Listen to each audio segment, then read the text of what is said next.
Oh, hey guys. Well, let me just get out of the way. Fuck these bugs. Sorry about them. Can't do too much about them. So this is what happens when it goes from really, really hot.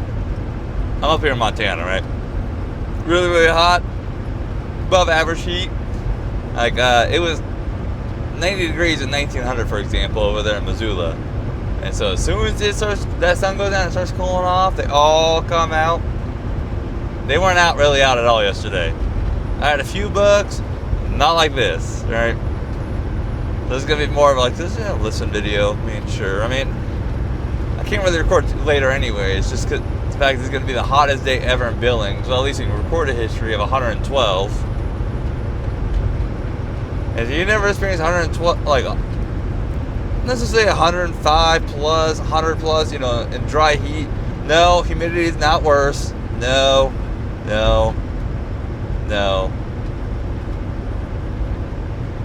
Your skin, and humidity, your skin doesn't get hot to the touch where you can actually burn your own fingers, like your own hand, for example. Humidity, you don't get that. Dry heat, you can. You also can't sweat at all. Like, you literally do not sweat in dry heat because it just, as soon as, well, you technically do, but as soon as you do, it immediately evaporates. So it's like your body doesn't register it at all. Humidity, yeah, you're sweating. It doesn't lead to the moisture barrier on your skin, but you're still able to sweat. And I was just in this shit, fucking the opposite, just last weekend in the Northeast, where it was, 103 heat index with, real feels like 103, right? With like 70, 80, 90% humidity. No, triple digit out here in the fucking mountains. Not to mention, you're at least, I'm also close to the sun out here, so it's way worse. But that's not the topic of this video. Although, fuck, it might as well be. It's gonna be miserable here very, very quickly. But yeah, so I can't really record because otherwise, the phone's gonna get way too hot way too quickly, especially sitting on the windshield or viewing the windshield. At least this phone does way better than the last phone used to do in the heat. The last phone would overheat in like fucking 5 minutes. This phone, I can at least make a video. And is it me or has this year just flown by like insanely quick? Like stupidly quick. But so we got new brakes and we got new drums and shoes on all 3 axles on the truck. Let me tell you, what a difference in ride quality. What a difference. Yeah, the brakes I just replaced were definitely seeing some better days. And I stretched them out as much as I could. Not because I needed, like I couldn't replace them. I was just trying to time shit up to where I could just not visit a shop 42 million times before I just go home for a couple weeks just to go see a shop anyways. So close, yet so far away. If you remember, I think I mentioned I had sticking in a slack adjuster that was letting the wheel roll on one end. Yeah, I think it appears seized. They greased it up. I think somebody forgot to grease it one time going through when I got his grease job, and so I think it was sticking, which. That seems to be my educated guess. Look, the sun gets off the windshield, right? Way better, right? Still sucks, all the bugs, but way better. But no, that slack adjuster is operating now as it should. So I think I've had it greased now through that shop in Denver twice now, because I'm pretty much seeing that shop every couple weeks. So I think them greasing it so much has pushed all the old grease out, and it's working like it should. Getting ready to see them as I head west for a fan clutch and an ABS relay and 3 modulators. The modulators technically aren't needing to be replaced. I'm just doing all at once. I've replaced one of those ABS modulators back at the start of this year.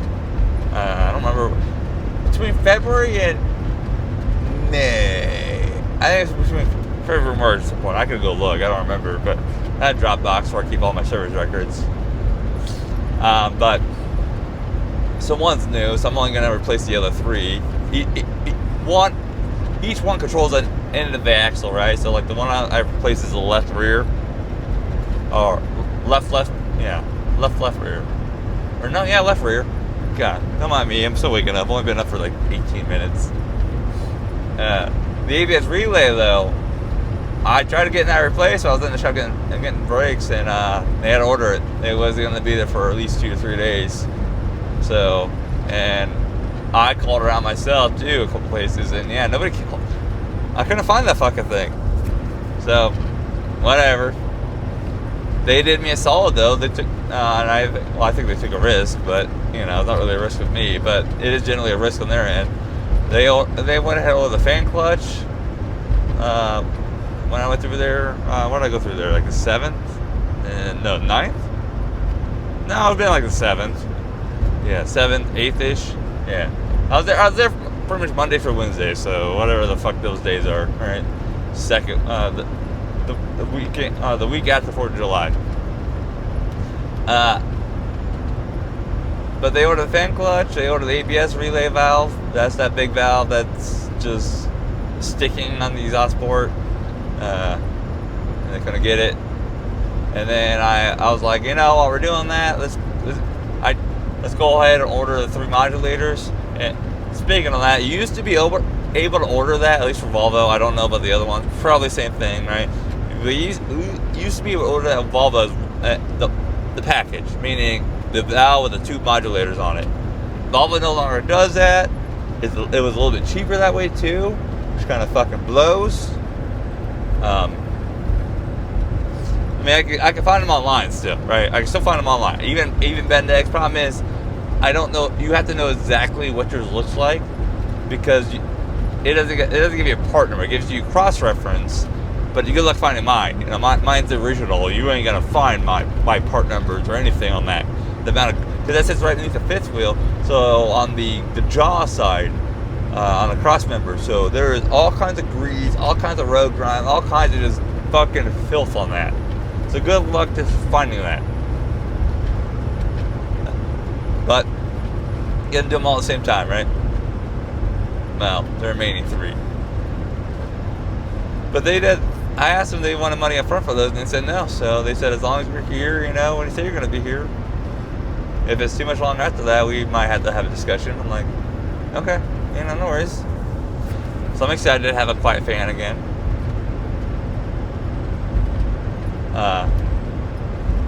And they price match the labor too, which I don't think I said the story about that one. Originally they quoted me 6 hours for the fan clutch, but I've had 2 shops quote me 2 hours each, right? So I showed them that, and they were like, all right, let's go out to your truck and let's look, you know. Went on the driver's side, yeah, all kinds of room, you know. They pulled a mechanic over, I guess, worked on Volvos the most there.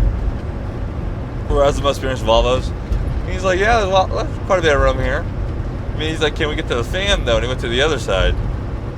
He's like, if I can't get to the fan, you know, because you got to unbolt the fan off the hub. Everything's got to come out of the way, you know, which that's why it's 6 hours. Which they do book time, which I'm not a big fan of always, but hey, at least they've shown they're willing to be negotiable.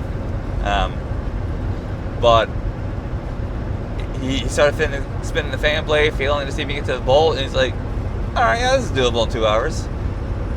So I'm estimating 2.5, you know, a little wiggle room, but he's like, yeah, I just got to turn the fan blade and I can get these bolts.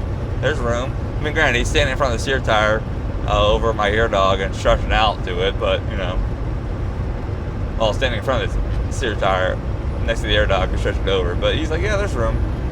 So they brought that down to 2 hours. They matched that, which, sweet. Holy fucking sun. But I'm so ready to have a quiet truck again. I'm so ready. Like, it's weird. It's been kind of halfsies now. See, as I know, it's electrical, right? Because it doesn't run all the time 100%. Especially, well, it goes stretches where it runs at 100% all the time, and you can definitely tell. But like, I'll be going down a fucking mountain, jaking all the way down. Fan will start screaming, and then just randomly just kind of go poof. And it sounds like something's wrong with the truck. It's weird, right? Because I'm so used to it.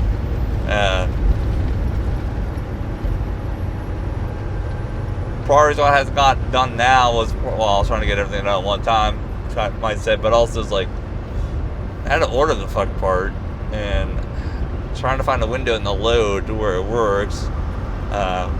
About fucking up the whole load in next week, because if I fuck this load up to get everything delivered, it could affect next week. I'm not getting a load because these loads take a whole week, and that's just too much revenue. Considering my revenue going east is $11,000 right now, so it's like it'd be one thing if it was like my $7,500 going west, but I don't want to fuck with my big one, my big profit, my big money maker going east. Especially when I'm already on the west load, halfway done with it,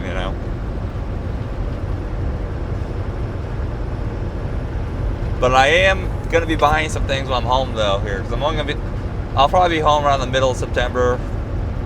It seems to be definitely lining up that way. But I'll be home for a couple weeks, so it'll probably come out start of October. But I'll be buying a new dash cam, right? This dash cam's fine, but new dash cam that has ports that also allowed me to have cameras going down the sides. I'll have 4K up front, 2K on left and right, looking down the side of the trailer, so it leaves me opportunities for more videos there. There's all kinds of things that you guys don't get to see that I get to see in my mirrors that the dash cams that on the side I think you guys would get a good laugh from. Not to mention, I can also cheat and use those things when I'm trying to back up and it's tight and it's blind side. I could turn those one of the cameras on my phone, and it's like, all right, that's what it sees. All right, we're good. Even though you can always get out and look, right? But it doesn't hurt to have an extra pair of eyes. Like for example, the camera doesn't care about dark. It doesn't care about weather. Doesn't care. But then I'm gonna have a little break from the shop though. So like next week, to the shop. Should be in and out. It should not take all fucking day there for that. Shouldn't. It seems every single time I go to that shop seems to take all day. To be fair though, they do work with me. They understand that I'm always loaded coming through. So like, I tell them, hey, I'm aiming for this 9:30, 10:30, and they work with me. So I don't complain about them taking all day. I never have. I just now I kind of treat it like a pattern now to expect it. And be surprised if it doesn't happen. But I'm gonna take a break. Going into for the rest of July, July at that point, unless I really need to see a shop, and then I'll see them again probably like the second week of August to get my fifth wheel done. I'm gonna get the Fontaine 7000 no slack, and I'm gonna get my torsion bars underneath the fifth wheel replaced. I'm probably asking them to double that up though. I don't know, maybe. I'll see. Probably asking them to double that up. I don't know if they can. I can in a few hours, Meaning put two people on me. Like they did the brakes. They got the brakes done in like 4.5, 5 hours. They put two apprentices on it. So could have been quicker if they had two knowledgeable techs on it, mechanics, right? But I understand why they didn't do that. So the apprentices weren't too slow, but there were some spots where they were definitely learning as they went. Like my slack adjusters, for example, two of them didn't want to come off very easily because they are definitely getting old. But I think part of that is somebody's been skipping on the grease. But sure, I should say me, but it's like I go through a shop like every pretty much 6 to 8 weeks, so grease that shit up. Like they're not dry. They're just like, I don't know. Somebody must have fucked up somewhere sometime. I also realized by the time I see that shop again, though, back for home time, this truck needed a PM, so I need to make sure to order some oil. Order my air dog filters. They found the air dog filters, but it took them a while. And, well, I can do the air dog filters anyways, but this truck's gonna be in a great spot though, coming out of that. I still gotta, I haven't decided if I want to take out my bunk heater and attempt to clean it. Because if you guys remember back when I picked this truck up, my bunk heater never worked. I got it to blow cold air one time, but that was it. So I replaced the fuel pump, which I had to wait a week for that. I did that like start this year, which decided to use a space heater, right? But I replaced the fuel pump, which I got the high elevation one, but that took a week to get it to me from because Thermo King had to order it, and then they ordered it in. No, it took them 2 weeks to get it, and then they sent it to my house. And well, Cheyenne going north to the middle of the state doesn't take. That's overnight pretty much, even if it's ground. So. So I put that on myself back in like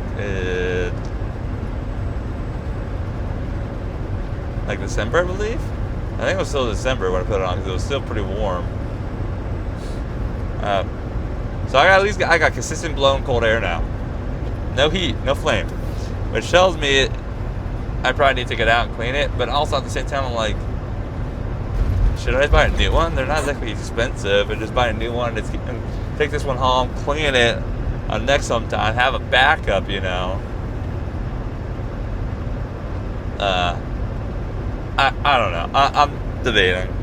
There's still some things I gotta do in this truck. I gotta order a new fucking sleeper panel at some point in this truck. All my switches on the panel on the Volvo, those who knows, are those who don't know, the black rectangle has all the switches for the ULE for the sleeper. It has your HVAC control. Anyway, it has your overhead light on it too. And turning that light on, that button sticks like a motherfucker. Like, it is so worn out. But that panel's like $700 though. I'm probably gonna do it. It's just not on top of my priority. Honestly, it's just not. Switch up front anyways works perfectly. So if I really need to fucking turn that light on and that bitch back there won't fucking work, I'll just get up and do it. I do want to get it. Okay, there's two options. I do want to get a new switch or new HVAC controller for my tri-pack because mine has been beat up at some point. There's missing knobs. I don't know who's done what to it, right?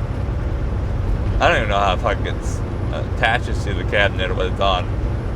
It doesn't look like it's bolted, so it's probably just 3M sticky, you know.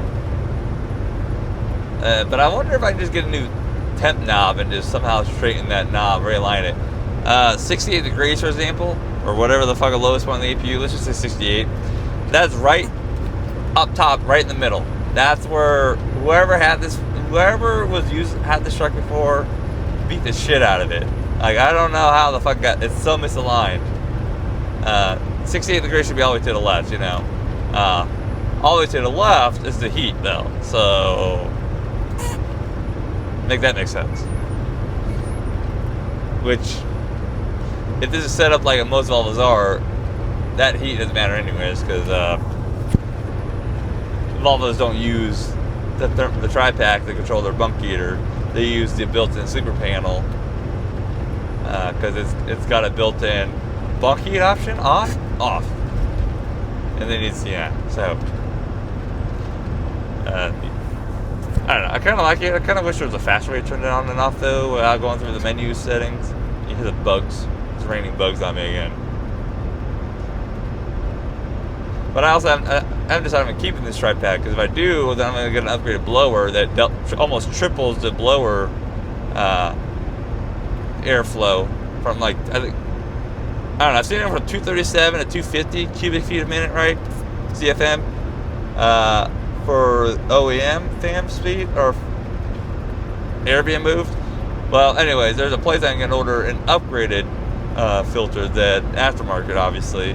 Anyways, it's like 650, 680, something like that. So if I keep this tri-pack, I'll probably do that. But I am thinking about next summer-ish, getting a green APU. And that will also well, I'm still gonna have a backup bunkie in this truck anyways, but that will mitigate a lot of my problems. Because if I do that, the reason why I've got the green APU, the only reason I'm so committed, so sold on that, even if they have its cons, right, is I can go into an auto parts store. I can go to AutoZone, O'Reilly, fucking whatever else is out there. I don't know. I know those two. Oh, Napa, whatever, you know. And if I need an alternator, if I need an AC compressor, if I need a belt, if I need a starter, I can just go buy it off the shelf and not pay proprietary fucking prices. Having that $1,100 alternator bill at Thermo King for literally a thing plus an hour of labor pissed me off. It straight pissed me off. And originally, they told me $1,100, and they came back with almost $1,300. So they came back higher what they said because they charged like book time. Which no. And put that in perspective, their labor rate's like $205, $250, something like that. So that's $430 of labor. Where the it's $1,300 almost. It was like $1,270 something, right? Why the fuck's the APU or the alternator that much? So no, we ain't doing that no more, right? Which honestly, fuck. Speaking of alternator, if you got a tri-pack and your thing sputters up, even if it's just like, you know, you got PM or if you didn't get PM, right? Sputters up, it goes and it has all this fucking exhaust coming out. It's black, could be white, whatever, right? Or if you got a belt squealing, check the alternator. The alternator also got a little pulley on it too, a little fan, weird spindle on it. Check the alternator. Ever since I replaced my alternator, that thing fires up. It's like boom, you know. There is no sputtering up. It doesn't take a few seconds. Like I guess that alternator was worn since I've had this truck. I've had that belt tightened. I've even had it been checked and it's been told tight. Alternator fixed. That thing is so smooth now. It is. And there's also no dirty exhaust either. Like, nowhere, it may be a couple seconds, you know, and that's also periodic, right? Which usually means there's like unburnt fuel or something, you know. But it blew my mind how smooth this APU is now. And honestly, it's been a good APU. This has been a good APU. Don't get it twisted. I take care of it right. It's been solid. But I think it's just time to source. Yeah. But problem is, okay, green APU is $15,000 up front, plus install, whatever.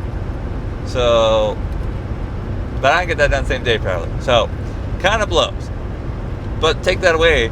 Another big benefit about green APUs is HVAC. It's an HVAC system. Yeah, brand new tri-pack does the same thing now. But again, tri-pack problems, right? Proprietary problems, high labor costs.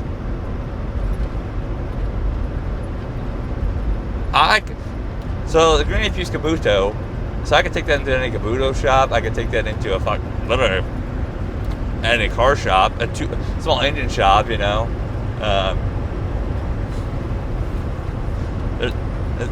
All the pulleys are on one side. It's got one fucking belt, serpentine belt to control all that.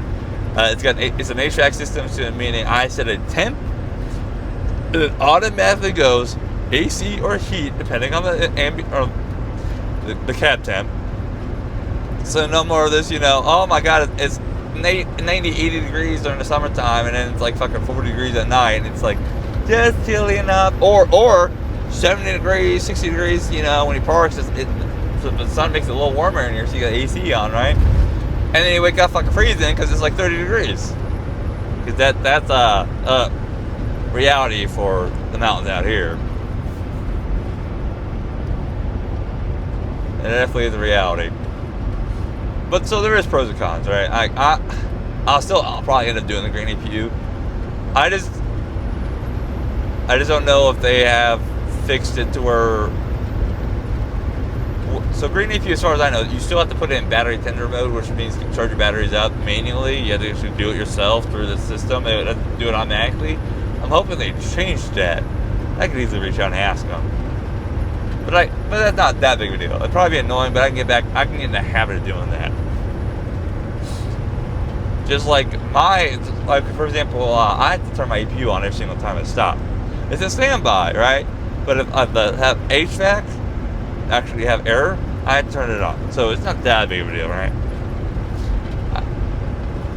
I kind of wish it had a more modern fucking HVAC controller, though. That thing is like a fucking brick. So I'm hoping they're working on something more modern looking.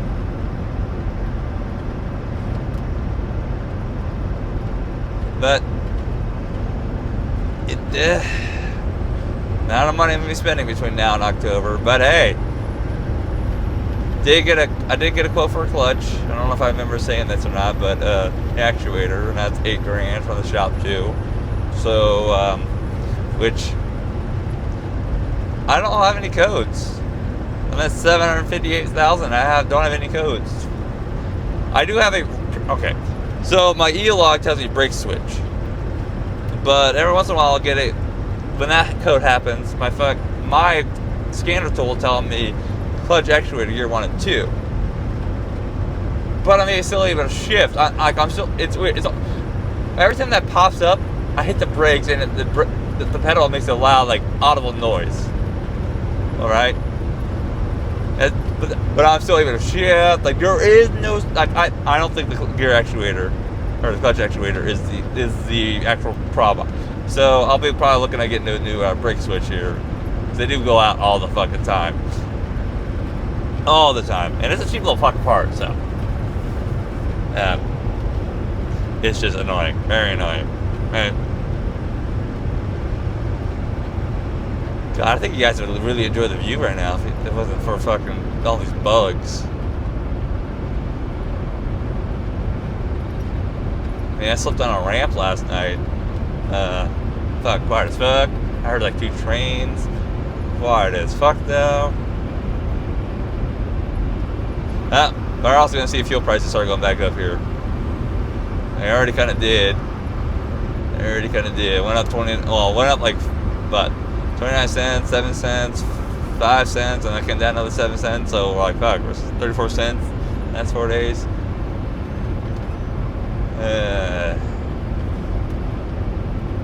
Whatever. At this point, sometimes it just seems like the whole world's out to fucking stop you from doing things.